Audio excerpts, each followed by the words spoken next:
है कि वो छींक क्यों होता है।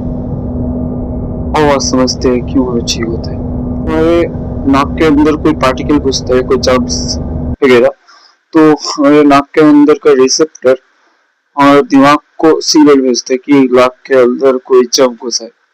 तो उसके वजह से दिमाग लंग्स को सिग्नल देता है और लंग्स जोर से करीब 160 किलोमीटर पर आवर के स्पीड से नाक के थ्रू हवा गुजरता है।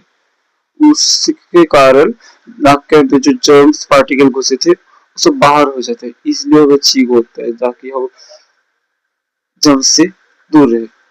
बाकी तो आप समझदार हो। मिलते हैं अगली वीडियो में।